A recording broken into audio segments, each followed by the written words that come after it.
یاسین کے بڑے فضائل آئے ہیں۔ امام احمد نے مسند میں اور امام طبرانی نے معجم میں اور بیہقی نے سنن کبریٰ میں حدیث نقل کی ہے، لِكُلِّ شَيْءٍ قَلْبٌ وَقَلْبُ الْقُرْآنِ یاسین۔ ہر چیز کا دل ہے اور قرآن کا دل سورہ یاسین ہے۔ امام غزالی رحمہ اللہ نے جواہر القرآن میں اس کی وجہ بیان کی ہے کہ اسلام کے عقائد کی بنیاد 3 چیزوں پر ہے: اللہ کی توحید، پیغمبر کی رسالت اور آخرت کا وقوع آخرت تیسرا حصہ ہے، اور وہ دل کی حیثیت رکھتا ہے، اور وہ مکمل اس صورت کے اندر بیان ہوا ہے۔ امام راضی نے اس کو قبول کر کے اس پر ایک قسم کا اعتراض بھی وارد کیا ہے، اس کے جوابات آلوسی نے دیے ہیں، اور اخیر میں لکھا کہ فلا وجہ لما اعترض علیہ الفخر، پس کوئی بنیاد نہیں ہے اس اعتراض کی جو فخر الدین نے غزالی پر عائد کی ہے۔ علماء نے عجیب بات لکھی ہے کہ جیسے انسان کا دل اس کی لمبائی کے اعتبار سے اور اوپر سے نیچے کے اعتبار سے ایک خاص محل میں واقع ہے، قرآن کریم فاتحہ سے والناس تک دیکھا جائے تو یاسین اس جگہ واقع ہے جس جگہ سینے میں ہمارا دل واقع ہے۔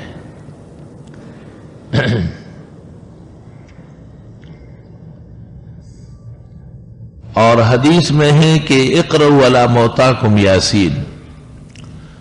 مرنے والوں کے ہاں یاسین پڑھ لو، اللہ تعالیٰ اس سے نزع روح میں آسانی کر دیتا ہے۔ تفسیر زاہدی میں لکھا ہے کہ ملک الموت جب کسی کی روح قبض کرنے آ جاتا ہے اور وہاں سورہ یاسین پڑھی گئی ہو تو واپس جا کے بارگاہ الہی میں عرض کرتا ہے کہ میں اس کی روح کیسے قبض کر لوں، وہ سورہ یاسین پڑھ چکا ہے۔ اس سورۃ یاسین کے ایک ایک حرف پر اتنے فرشتے نازل ہو کے وہاں موجود ہے، تو اللہ تعالیٰ جنت کا فرشتہ رضوان کو بھیج دیتا ہے، اور وہ اس شخص کو آ کے جنت کے ایک ایک درجے اور نعمت کی خوشخبری دے دیتا ہے کہ جنت بالکل منتظر ہے اور دیر ہو رہی ہے، تو یوں وہ خوش ہو کر کے روح دے دیتا ہے۔ سورۃ یاسین ہر مشکل کے حل کا علاج ہے، اور اس میں 3-4 روایتیں، ایک روایت میں ہے کہ ایک دفعہ یاسین پڑھنا 2 قرآن کے برابر ہے، دوسری روایت میں ہے کہ جو فجر کے بعد یاسین پڑھ لے 10 قرآن کے برابر ہے، اور تیسری روایت میں ہے کہ ایک دفعہ سورہ یاسین کی تلاوت 25 دفعہ قرآن کریم پڑھنے کے برابر ہے۔ سورۃ یاسین رات کو پڑھنا علیحدہ عمل ہے، اس کی علیحدہ برکات ہے، جیسے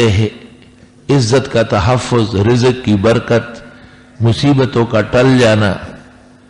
پریشانیوں کا دور ہونا، مشکلات کا حل ہونا، یہ رات کے پڑھنے کا عمل ہے، اور جتنی دیر سے پڑھی جائے اس قدر مؤثر ہے۔ اور دن کے اندر پڑھنے سے فتوحات ہوتی ہے، مرادیں ملتی ہے، آدمی پر کسی کا غلبہ نہیں ہو سکتا ہے۔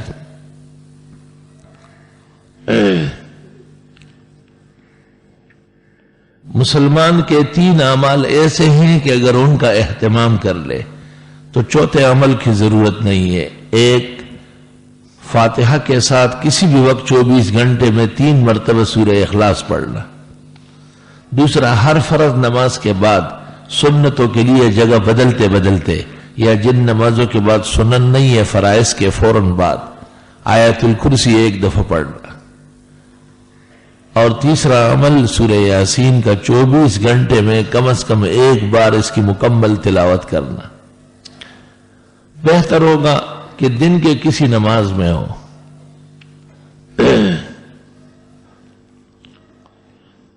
اس پر کلام ہے کہ یاسین کیا چیز ہے، تو 2 قول مشہور ہے، ایک یہ کہ اسم من اسماء اللہ اور سر من الاسرار، اس معنی میں جس طرح الف لام میم و الف لام را ہے اس طرح یاسین۔ اور دوسرا قول یہ ہے کہ طٰہٰ اور یاسین حضرت صلی اللہ علیہ وسلم کے اوصاف جمیلہ ہے،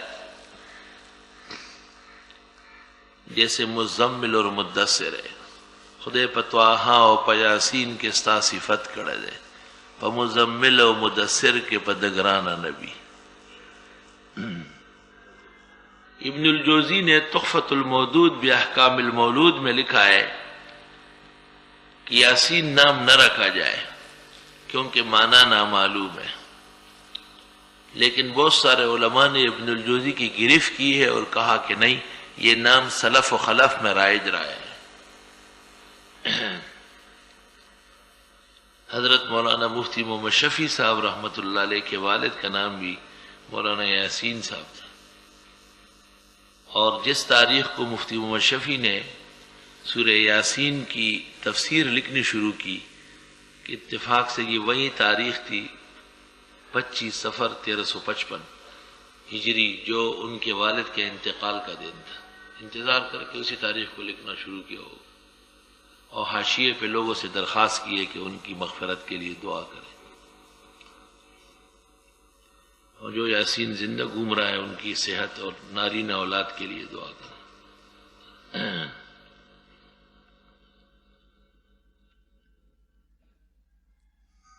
بعض قوموں کے ہاں اس کے ساتھ کچھ تعظیمی القاب پڑھے جاتے ہیں. یاسین پر ڈیر عزت، یاسین پر حرمت، یہ بالکل غلط اور بے بنیاد اور تحریف فی الدین ہے. علماء کو اور اہل علم کو اس پر نظر رکھ کے اس کا رد کرنا ضروری ہے. منصوص کے ساتھ کوئی اپنی طرف سے الفاظ بڑھا سکتا ہے، حجمہ کے